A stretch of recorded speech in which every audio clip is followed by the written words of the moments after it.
I hate my disabled sister. I know the title sounds bad, but hear me out. It was a rainy evening, and the sound of the rain that had started earlier and refused to stop became music to my ears as I rolled over on my bed, completely bored. With Mum and Dad home for the day, my room felt like a tiny island. Stepping out meant running into them, and honestly, that was the last thing I wanted to deal with today. We had an argument last night, and as usual, they did what they do best: support my sister. I hissed at nothing as I recollected what had happened. My sister Anna had broken a plate in the kitchen after I told her not to go there, and one of the shards pierced her finger. The wound was minor, but she still created a scene over it. When my parents got back from work and saw her hand, they lost it. Careless, disappointment. The usual lecture. So I threw their accusations right back at them, told them I couldn't care less about their opinion and they could enjoy their lives with their trophy daughter. As I stormed back to my room, I caught a glimpse of Anna cowering in a corner, tears streaming down her face. I didn't care. She was always crying, even after doing something bad. I checked my college application again and saw one was in review. This meant I had a high chance of getting accepted. I knew I had to tell Dad, because I wouldn't be paying the fees myself. So begrudgingly, I went to find him. When I got to the living room, he was on the couch watching TV, scratching his bald head. I tried to speak to him, but he didn't turn to look at me and only told me to say what I had to say. I told him everything about my college applications and the degrees I was applying for. With eyes still glued to the TV, he told me to calculate all my expenses and come to him when it was time for payment.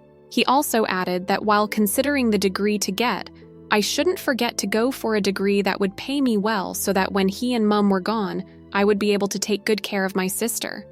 On hearing this, my jaw dropped in shock. I had just finished talking to my father about my plans for my future, and the only thing he cared about was my sister's welfare. My face twisted in anger, my calm posture disappeared immediately, and I could feel my insides boil with rage. I had never felt more unloved in my whole life, especially by my parents. Dad didn't seem to notice the change in my expression as he continued rambling on about how my sister was an essential part of my life and how she was my responsibility until I yelled at him. I stared deep into his eyes, forcing back the tears that threatened to pour out of my eyes. I asked him if my sister was his only child and if I was adopted. He replied in the negative, and he said he was only joking and trying to make sure I would always look after my sister even after they were gone. I gave him a sad smile, unable to hold back the tears in my eyes. He told me not to take it to heart because I should have known this from the start. Angry and frustrated, I yelled at him, tears streaming down my face like a flood. Why do you and Mum keep treating me like this? What did I ever do to deserve this kind of life? After my shocking outburst, I ran to my bedroom with tears still gushing down my face. After locking the door behind me, I broke down in fresh tears. My mind traveled back to all the events from the past and how my parents had treated me badly over the years. Just like a burst pipe would, my eyes released more tears than I could handle. I could feel the wounds I had tried to bury reopen and the memories I locked away unlock. I screamed, feeling like I would explode if I didn't. My head replayed the times my parents would ditch me for my sister, punish me for her, and even forget about my existence just because of my sister. I tried hard to stop myself from remembering those things, but it was as if I had no control over myself. When it didn't stop, I stopped crying and went to bed. I hugged my pillow tight, sniffing back my tears and trying to take my mind off it all. I fell asleep. My name is Jamie, and I come from a family of 4. But I wouldn't consider myself part of the family since my parents never treated me like one. We live in a small bungalow in the city where my parents work. Although we used to live in the countryside close to our grandparents and other relatives, my parents suddenly decided to move because they had told me our relatives were unsupportive and hostile towards our family, especially my sister. My sister Anna was diagnosed with autism 2 years after she was born. I was 6 at the time. But even before she was born, my mother had several complications, so she had always been treated like an egg right from the womb. As a little kid, seeing them treat the pregnancy like that made me wonder what exactly was inside my mummy's belly. I was so excited when they told me I would have a baby sister, but little did I know that was the beginning of my nightmarish life. After her birth, things became terrible for me. At first, I thought it was the excitement of finally having a baby after 6 years. I was always eagerly trying to help out because I was also happy to finally have a sibling after waiting so long. However, instead of appreciating me, my parents constantly pushed me away, and my efforts were downplayed. This made me feel bad because I loved her, but when Anna turned 1, odd things began to happen at home. It started as the normal midnight cries and childish tantrums, and then she would cry nonstop for hours. I noticed this wasn't a good thing because, unlike the normal times she cried, my parents became even more cranky. I would often eavesdrop on my mother crying in the bathroom, but things only got worse as she grew older. The cries increased, and she wasn't like a normal baby. She had limited eye contact and would hardly ever gesture or respond to her name. She never laughed or paid attention to things, and she never reacted to certain sounds. I thought this was all a normal baby reaction, so I gave her some of my toys, thinking she wasn't satisfied with hers. But she would only break them and return to her tantrums. At first, I ignored it, but as she got older, she destroyed even more of my toys.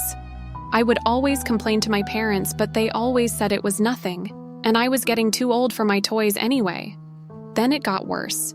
She started hitting me. She would bite me, scratch me, pull at my hair, and kick me anytime I was within reach. A few months later, she was diagnosed with autism. This news completely broke my parents' hearts, but they soon got over it. They began paying even more attention to Anna and started systematically ignoring me. Back when I was about 8 and Anna was 2, just after we learned she had autism, there were still moments of simple joy. One rainy afternoon, when the drumming of raindrops against the window seemed to soothe Anna's restlessness, I found a way to connect with her. I sat on the floor, Anna wobbling beside me, her small hands uncertain but curious. I showed her how to stack colorful blocks, a game I thought was too juvenile for me but perfect for her. At first, she just watched, her eyes tracing the movement of my hands. I noticed how she focused intently, not on the blocks, but on the pattern they made. "Look, Anna," I said gently, stacking one block on top of another. "You can build a tower." I guided her hand to place a block. It was clumsy, falling over, but then something wonderful happened. Anna laughed. It was a soft, twinkling sound, like something precious and rare. Her eyes, usually so distant, met mine, and at that moment, we were just 2 siblings playing. As the tower grew, so did her excitement. Each block added was a small victory, a shared triumph. When the tower inevitably toppled, her laughter filled the room, and for a brief moment, I saw her not just as my autistic sister, but simply as Anna, my little sister, who found joy in a tumbling tower of blocks. But one day, Mum came to me and told me to move my things to the basement, because they wanted her to move into my room so she'd be closer to them. I wasn't happy to hear this because my room used to be my special place with my parents. They used to read me bedtime stories, and I held these memories close to my heart. I had no choice but to give up the room for her. After she moved in, it was like my parents forgot about me. They would forget to prepare me for school because they were too busy fussing over my baby sister, whose tantrums and endless cries only got worse by the day. Sometimes I would go to school on an empty stomach and without lunch because my mother was either trying to get my sister to stop crying or preparing to go to work. I tried everything I could to get their attention, but they just neglected me. During dinner, I would try to bring up discussions about my day in school, but my parents were lost in my sister's world, too lost to notice me. But sometimes it wasn't so bad. There was a day, a rather ordinary Saturday, when Anna unexpectedly changed our perspective. Dad had been struggling to find his lost watch for weeks. It was a gift from Grandpa, carrying sentimental value. The house had been turned upside down, but to no avail. That morning, as Dad recounted memories of Grandpa and his watch, Anna, who usually seemed oblivious to such conversations, suddenly stood up and walked straight to the bookshelf in the living room. She reached behind a row of books and pulled out the missing watch. We were all stunned. "Anna, how?" Dad began, but then he hugged her, his eyes moist with gratitude. Later, we realized Anna had a remarkable memory of where things were placed. She had seen Dad put the watch there weeks ago, something none of us remembered. In her own way, she had solved a problem that had baffled the rest of us. It was at times like these I couldn't help but marvel at her mind. But it only meant their love and attention for her grew exponentially. And my neglect? Well, dinner time became the worst time of the night for me. Because I hated seeing my parents treat my sister like an egg while treating me like a stranger. I would stab and pick at my food so that they would notice me, but they didn't. And even when they did, it was to tell me to quit making noise at the table so it wouldn't upset my sister. Gradually, I started growing to dislike her. As time went by, I would slip away from the dinner table, and at times I would even skip dinner, but my parents never changed. At first, Mum would knock on my door to ask why I wasn't at dinner, and this would make me think my parents realized their mistakes and were trying to change. But as usual, nothing happened. They would fuss over Anna as if she would disappear from the table when they weren't looking. I only wanted to be loved, but it felt like I was asking for too much. I felt like my childhood was taken away from me, and I despised my sister for it. In school, I was bullied by a group of girls who thought I was too quiet for their liking. When the bullying started, I talked to my parents about it, and they assured me they were going to take it up with the school, but I knew they never did because it persisted. I battled with depression and anger. I became a shadow of myself, throwing tantrums at the slightest chance.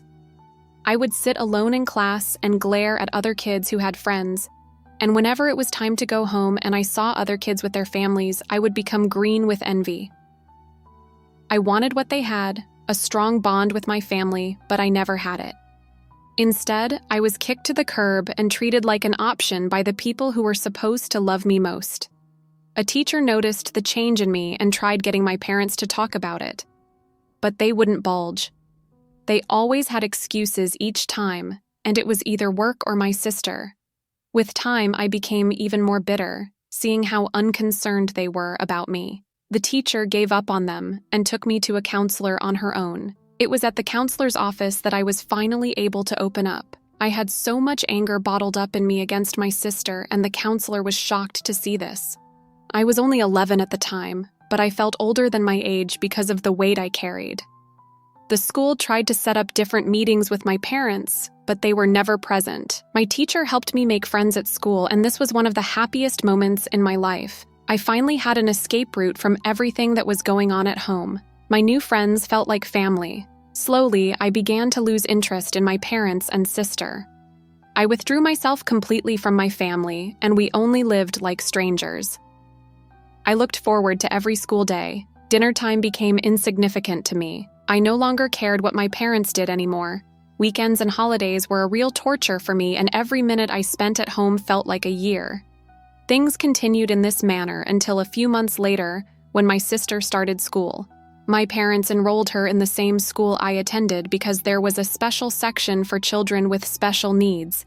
It felt like they handed her over to me because I became saddled with the responsibility of making sure she was okay on our way to school. And after school, this angered me so much because it meant that even after taking my parents away from me, I still had to look after her. It was so difficult for me to take care of her because of the grudge I had. The whole thing wasn't easy for me because I was a child too, and I needed to be cared for and looked after too. Every time I saw her in school, it felt like a burden was cast on me, and I badly wanted to get rid of it. Soon, the same set of girls who used to pick on me noticed my sister, and because she was helpless, it was easy for them to bully her too. Seeing them treat her this way sparked emotions that I didn't know were present in me. Even though I didn't like her, she was my sister and I wasn't going to let anyone take advantage of her. So I tried fighting back, but I wasn't strong enough to do so. I told my parents about my sister being bullied, and they instantly came to report it to the school. They were informed of my case too, but they were more concerned about my sister. When they felt like my sister wasn't safe, they changed our school. I cried for days when I got to know that not only did they take away my childhood from me, they took away my friends and teacher, the only people who treated me like family and showed me what love was. I went back into my shell, this time drowning harder than I should. My parents still neglected me and kept all their focus on my sister. I became numb and cold. I didn't care anymore, and I just let them do whatever they liked. A year later, it was my 12th birthday. Normally, this was the only day my parents remembered my existence and treated me like I was something. And I can't lie. I always looked forward to that day. It was the only time I got to have my parents to myself. That morning, as I woke up, I thought it wouldn't be different. I waited eagerly for them to come into my room and wish me a birthday, but they never did. I waited for 2 hours before going down to check out what was going on. I saw my parents rushing out of the house without noticing me. I ran to my dad and asked him what was happening. He said my sister suddenly developed a fever and they were taking her to the hospital. I asked if he remembered my birthday with eyes, hoping that he would say yes, but he didn't. He kissed me on my head and ran out the door immediately. I felt my chest tighten and tears tug at my eyes. There it was. My sister had taken my special day away from me too. I spent the day alone at home, hoping they would rush through the door and tell me it was a surprise. But nothing. I tried not to feel bad because my sister was sick and in the hospital, but I couldn't help it. Why didn't she choose another day to fall sick? Why fall sick on my birthday? I decided to let it go, and a few weeks later, things went back to normal. My sister, now grown, would do silly things just to be in the limelight, and I hated it. I hated seeing her throw silly tantrums about minor things, but I didn't care enough to go close to her. I always got angry and sometimes conceived thoughts of hitting her, but I didn't. After a year, I finally got used to her behavior, but I still treated her like a stranger. Instead of comforting her whenever she had breakdowns, I would leave her to herself and watch her cry alone. On my next birthday, my sister did what I thought she never could. She faked being sick, and this time I knew it because it was easy to see right through her act. My parents, on the other hand, were wrapped too tight around her fingers, so they failed to see this. She had another quote, "Emergency doctor's appointment fixed that day, making my parents forget my birthday again." This time it didn't hurt as much because I already knew what was going to happen, so I just left her hate and anger brewing in my mind. When they got back that evening, my parents tried to make it up to me by buying me all sorts of presents, but I didn't want them. I only wanted them to love me and treat me like they did. My sister, but they were too blinded to see. As months passed by, I wondered why our extended family never reached out to us. I tried asking my parents about some of my cousins, but they wouldn't say anything, and during the holidays, they wouldn't let me travel to my grandparents' place either. After all this, something else happened a day after I clocked 14, and this sealed my hate for my sister. That day was my graduation as a sophomore. My parents had promised to be there no matter what, and this planted a seed of hope in me. I knew I was going to give a speech because I was always on my best behavior in school, and this was the main reason I wanted my parents to be present. I thought that maybe hearing me talk in front of the crowd would make them realize how special I was and love me especially, but they missed it. This time, their excuse was that my sister had lost her favorite toy, and she wouldn't stop crying, so they had to stay at home and comfort her. I was angry and bitter. Why would anyone miss a big event in their child's life just because of a mere toy? I cried before giving my speech, and everything I had prepared to say disappeared. I only said a few words before slipping away from the stage. I went to an empty classroom to cry my heart out. My heart was broken into multiple pieces that could never be mended. Later that day, I was given an award and a MAC for my outstanding performance in school, but it didn't really cheer me up. When I got home, I dropped it on the table and went upstairs to sleep. The next morning, when I came downstairs for breakfast, I saw my sister hitting my MAC on the floor. She had destroyed it. I was furious. I felt my eyes burn with fire as I rushed towards her. I yelled at her and hit her at the same time. My parents rushed down after hearing the noise and were surprised to see me yelling at my sister. Mom rushed to my sister, who was crying, and held her close. I felt my chest tighten. But Mom? I tried to protest, but they wouldn't listen. I was grounded for a month and had to do extra chores as punishment. I hated my sister with passion, and I would deliberately do things just to make her cry. Seeing her cry became my newfound pleasure. I got punished countless times because I failed to look after my sister. One time, my crush had invited me out on a date to see a movie, and I left my sister at home since she was asleep. There was no way I would take her along with me or ditch my date for her. When I got back, Mom and Dad were already home too, and had found my sister alone at home. awake and in tears. They got mad at me and grounded me for abandoning my duty as a sister. 4 years down the lane, I still felt like a slave. Everything was always about her. I thought I had gotten used to it, but I hadn't. I couldn't take it anymore. I hated every single one of them. I already didn't have a life, and the little I tried to build was always taken away from me. I told them I was done. I was done with their stupid selfishness, my sister's antics, and my tolerance for their apathy, and I was sure as hell not getting grounded. Not now, not ever. We got into a giant fight, and I left. I didn't want to stay in the house any longer. I told them I was leaving to stay with my grandparents, and that's when their eyes cleared. They tried apologizing, but my mind was made up. I was leaving, and nothing or nobody could stop me. As I packed my things to leave, my sister came to me and tried to hug me, but I pushed her away and glared at her, telling her she could have her parents to herself since that was what she wanted. I saw something in her eyes change, but I didn't care. I just wanted to get away from them. I had never done this before, but I took the bus to their house. When I got there, Grandpa was shocked to see me but welcomed me with open arms. After talking for a little bit, Grandpa suggested I rest up. Nodded, but my mind was far from restful. Feeling a pull to wander through the house where I grew up, I set off. Walking around, each room stirred up a bunch of old memories, like flipping through an old photo album in my head. The house was like a mini jungle filled with all kinds of plants. Grandpa and Grandma always loved their greenery. Wandering through, I remembered how these plants used to be our jungle when we played as kids. The air was fresh and carried a light scent of soil and leaves, just like back then. I stepped into the living room and couldn't help but smile.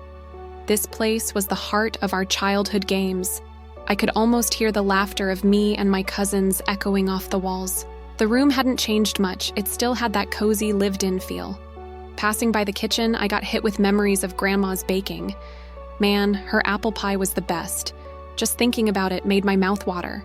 I could almost smell it baking in the oven, the sweet cinnamon-spiced aroma filling the house. I decided to head up to the attic. Climbing those creaky old stairs felt like a trip back in time. The attic was our secret hideout, where my cousin Jake and I would spend hours making wooden stools and all sorts of stuff. Grandpa always kept them, saying they were too special to throw away. The attic was dusty and full of old things, but it felt like a treasure chest of our past. I found a box of old photos and started flipping through them. Despite the dust, I could still see our faces. Me, my parents, relatives, and cousins. We all looked so happy. It was weird and kind of nice seeing everyone so young and carefree. Standing there in the middle of all these memories, I felt a mix of happy and sad. It was like stepping back into a time when everything was simpler, but also realizing how much things had changed since then. It was a donation document and it had my sister's name on it. Annabelle Simpson. Why would Mom and Dad keep Anna's documents in Grandpa's attic? I thought to myself. I wiped its surface with my hands, and when I read it, I was shocked to my marrow. Our family members had been donating a sum of money each month to support Anna's health and my family. I realized that this was why my parents never allowed me to come for a holiday. They didn't want me to find out about the money, and instead of telling me the truth, they lied to me, painting my relatives as bad people who didn't care about us. Instantly, I rushed to find Grandpa. I felt so many emotions at the same time. I was angry, sad, and hurt all at once. My parents lied to me all my life just to protect my sister. I found him in the garden and broke down immediately.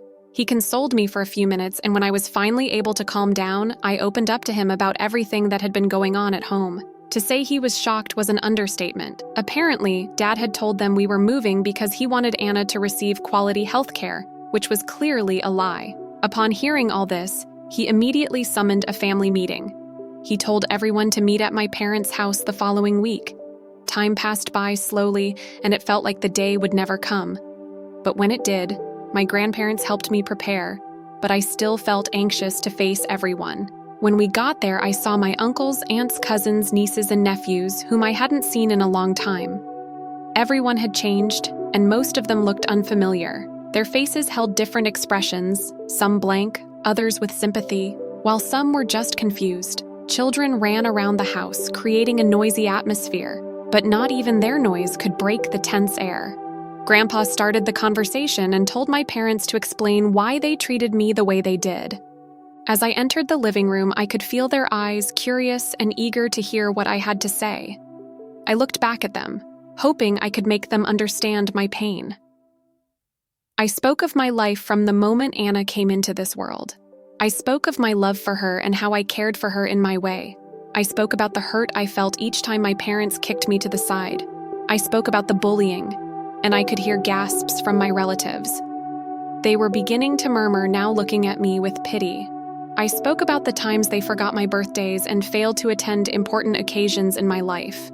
Of the time I dealt with bitterness and anger, but they were too occupied to even notice. I was tearing up and I could see tears on their faces. My parents tried apologizing, but I told them it was too late. Their apologies meant nothing to me.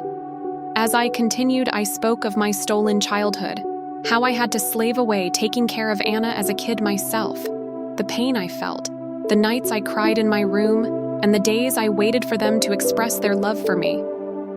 Looking at everyone's faces, I saw my words shocked them. Their eyes held words I couldn't decipher. Grandpa, whose voice was now shaky, told me to give them space to talk. I went into the garden to wipe my tears and saw the sketches Anna used to make, and guilt washed over me. In the sketches, stick figures held hands with a giant heart behind them. I could tell they were me and her because she wrote A and J above them. I remember when Anna had just turned 5, I noticed something unique about her.